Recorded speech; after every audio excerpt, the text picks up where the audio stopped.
Just a few miles outside of my town stood an old country house. It had been converted into a daycare, where parents would drop off their kids in the morning and pick them up in the evening.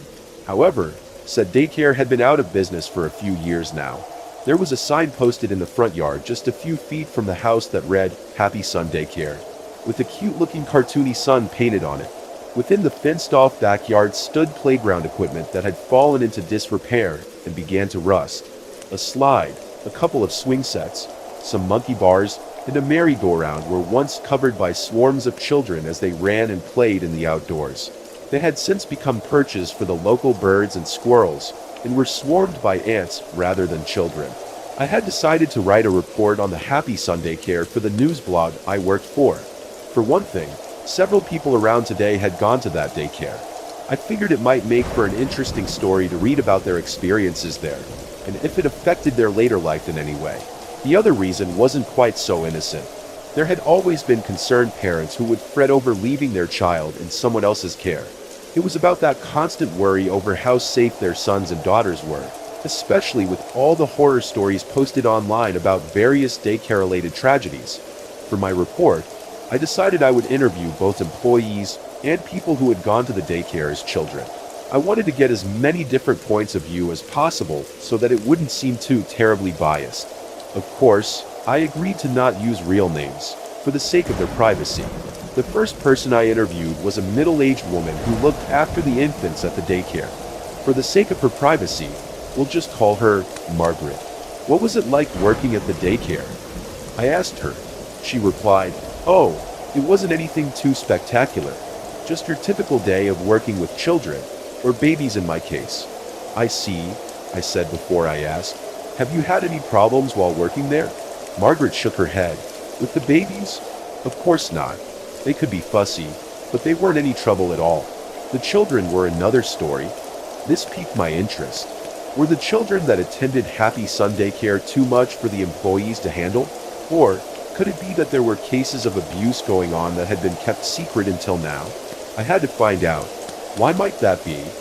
I asked. "Well," Margaret paused for a second, as though she was apprehensive about speaking to me. "There were times when I heard muffled squealing. No, not squealing. Screaming. At first, I thought it was just the children pretending to be scared. But the more I heard it, the more I realized those screams were real. That something was terrifying, or possibly even hurting them. Did you ever see any children get hurt?" Margaret nodded. "Yes. Most of them were just the usual scrapes and bruises you'd expect to find on a child who fell while playing or bumped his head trying to show off to his or her friends. Some of them, though, seemed off to me. Every so often I would see a child walk past on the way to the nurse's office, and each time, the child looked like he had been scratched or even bitten. Children scratched or bitten, that would be cause for alarm for anyone. Perhaps some wild animal had decided to make its home near the daycare, and curious children had gotten too close. Maybe a stray dog had wandered into the playground, and some poor unknowing kid wanted to pet it. Were there any animals in the area? I decided to ask, stray dogs? Raccoons? Perhaps a possum nest? I doubt it. Pets weren't allowed at the daycare, and traps were set up at night to keep any wildlife away. There might have been a dog roaming around the area. Margaret shook her head. I pointed out, perhaps it was the dog that had bitten those children. "Oh, I only heard the dog," she told me. I had never actually seen it. All I'd ever experienced was the occasional growl, snarl, or howl. So, Margaret had only heard what sounded like a dog. I couldn't rule out the possibility that perhaps she had mistaken some noise she'd heard for that of a dog. Maybe she'd heard some children that were only pretending to be dogs and mistook them for a real one. Maybe she'd heard the wind and thought it was a howl. If that were the case, it would explain the scratches and bites she'd seen on some of the children. It wasn't too out of the realm of possibility that a child could have simply scratched their arm on a branch or part of the fence by accident. With what sounded like a dog's growl to her, Margaret could have reached the conclusion that the children were being attacked by some sort of stray canine. Still, I had to learn more about the daycare. With the possibility of a cover-up regarding a series of dog attacks, I figured the next person to interview would be a former attendee. Perhaps one of them would have childhood memories that could potentially shed some light on what Margaret had mentioned. After doing some background checks, I managed to find a young man who went a Happy Sunday Care when he was around 5 or 6. Let's just call him Scott. I found Scott working at a local butcher's shop. I had to wait until his shift was over before I could start the interview. Luckily, it wasn't too long of a wait, and it gave me some time to consider what to ask him. "Do you remember anything about Happy Sunday Care?" I asked. "I know it was a long time ago, but perhaps you can recall something?" Scott thought for a moment before replying, "Not much. I was only 5, maybe 6, when I went. I can remember just doing what kids do at that age. Playing, finger painting, watching cartoons, that kind of stuff." I nodded. "Were you a good kid?" "For the most part," he admitted. "Occasionally I'd get into some trouble. Nothing too serious, though. Just your typical kid fussiness. You know, not wanting to take naps, refusing to eat veggies, that sort of thing." "I see," I replied as I wrote down what he told me in a notepad. "And was the daycare fair and how they disciplined you?" "Yeah, somewhat. All I ever got was a scolding and the occasional timeout. They made you sit in a corner for a few minutes until they felt you were ready to join the other kids." "No, you were lucky if that was all you got," Scott pointed out. What Scott said baffled me a bit. They were lucky. How? I began to wonder if perhaps there had been more severe punishments for the more unruly children that attended the daycare. Could there have been some sort of more controversial form of discipline that the employees at Happy Sunday Care used that they didn't want known to the public? I had to know. "What exactly do you mean?" For a brief moment, Scott gave a shudder. He seemed to have recalled something from his childhood that potentially frightened him and affected his adulthood as well. "The kids who got into real trouble were sent into the gray door." Scott heaved a heavy sigh. "I've never been in there myself. I knew a few kids that had. Ones that would get into fights or throw huge tantrums. They'd end up going into that room. I don't know what happened in there, but they'd always come out shaking, with wide eyes. A few would break down crying, some would scream. One kid even threw up before passing out." I frowned slightly. What sort of horrors had been conducted in the room that had been nicknamed the Gray Door? I then remembered what Margaret had told me and decided to check for a connection with her story and Scott's. "Did the children have any scratches or bites on them?" I asked. "And did you hear any strange noises?" He nodded. "The few kids had scratches on them after they left the Gray Door, but I thought they got them before, and I just didn't notice them at first. They could have tripped or something. I did hear some heavy breathing. That could have just been some kid panting from running around. Hard to say for sure. First Margaret said she thought she heard a dog snarling, and now Scott was saying he had heard heavy breathing. With the strange noises, mysterious scratches on misbehaving children, and the mystery of the Gray Door room, I couldn't help but wonder what it was that Happy Sunday Care had been hiding all these years. I thanked Scott for taking the time to speak to me before moving on to the next person to interview. With my curiosity regarding the Gray Door still heightened, I figured the next person to speak to should be one of the more troublemaking attendees of the daycare. I had to know more about what went on inside that room, and perhaps one of them could tell me. After doing more background checks, I managed to track down a young woman whom we'll refer to as Alice. She had been arrested 2 weeks ago for spraying graffiti and was charged with vandalism. Rather than spend time in jail, she agreed to do 4 months of community service.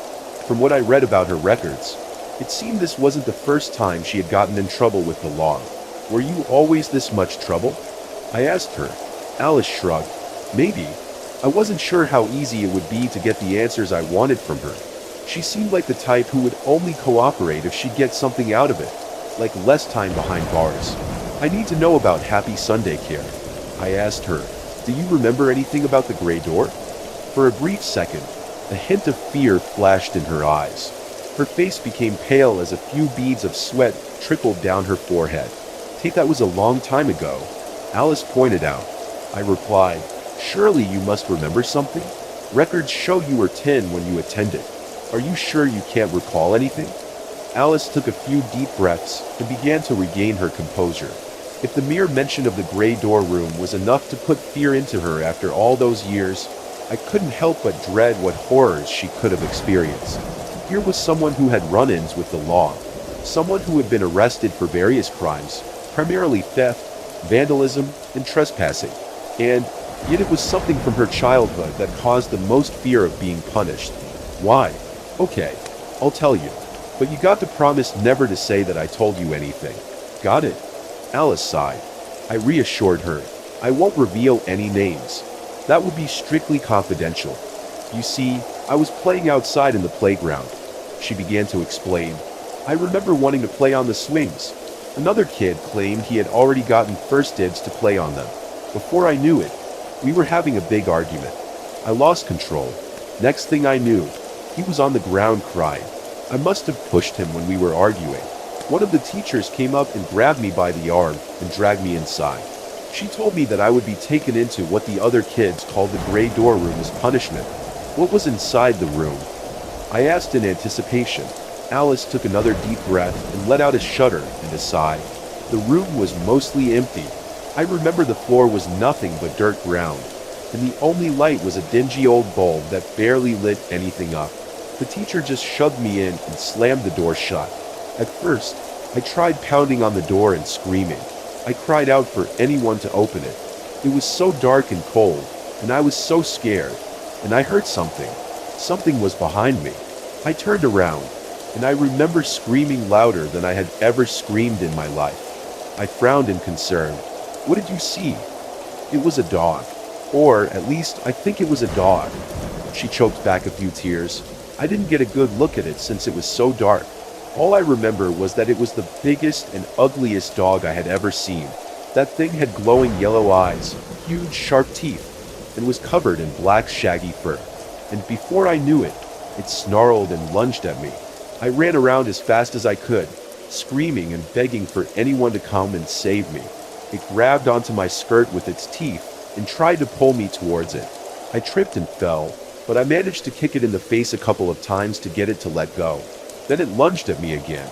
But luckily for me, the door finally opened, and one of the teachers pulled me out of the room and slammed the door shut before the dog could get me again. So, there was a dog after all. The stories were all starting to come together. Margaret's story about hearing screams and growling. Scott's story about horrified kids who had been sent to the gray door room. And now, there was Alice's story about being sent to that room and attacked by some sort of large vicious dog. Still, I had to know more. Why did they use a dog? Why did they cover it up? Perhaps the people working at Happy Sunday Care were afraid that such a punishment would be too extreme to use on children. Or maybe they feared being sued by some animal rights group. I thanked Alice for her time and set forth to find the next person to talk to. Maybe it would be another one of the employees. If I was lucky, I might be able to get one of them to reveal the truth about what was going on in the gray door room. Once again, I began searching through the records of anyone who ever worked at Happy Sunday Care. It took some time to find someone who was willing to talk to me. Most former employees I asked were either too busy or simply didn't want to give an interview. A few of them directed various profanities at me as well. I couldn't tell if they were angry that I had learned about what was going on all those years ago, or if they were afraid of what might happen if they revealed any more secrets to me. Still, I managed to track down at least one person who was willing to tell me his experiences working at Happy Sunday Care. Mr. Smith, as we'll call him, worked as a janitor at the daycare back when it was still running. He had managed to get the job only because his aunt was in charge of one of the head offices there as well. However, Mr. Smith had moved to another town since the daycare closed years ago. This meant I couldn't interview him in person, so we sent each other emails instead. Mr. Smith explained that he had been dealing some form of narcolepsy since he was a teenager and a history of sleepwalking as well. Doctors couldn't figure out what was causing his condition, but they couldn't find any other adverse health effects linked to it either. This still made it difficult for him to find work, though. He told me that he was grateful that his aunt managed to get him a job at Happy Sunday Care. I had so many questions, and well, I wasn't sure which one to ask first. After I got his first response, I wrote back to him. I wanted to know how he was able to hold his job despite his condition. Was he on medication for it? How did the other employees and the children treat him? A couple days passed before I got any response from him. I quickly opened the latest email response from Mr. Smith and began to read. He replied that his aunt would mix him a special herbal tea for him that would help keep his narcolepsy in check. She apparently strongly believed in herbal medicine and said that it was the better than any standard medicine on the market.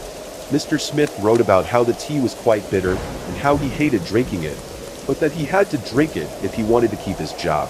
Though, on occasion, his aunt would run out of the leaves needed for the tea and he'd end up falling asleep. This prompted another employee to go and make sure he didn't accidentally hurt himself or others. The alleged dog that attacked various children at Happy Sunday Care. As for how others treated him, Mr. Smith explained in his letter that the children were generally very nice to him. Most of them were quite curious and would ask him a lot of questions while he worked.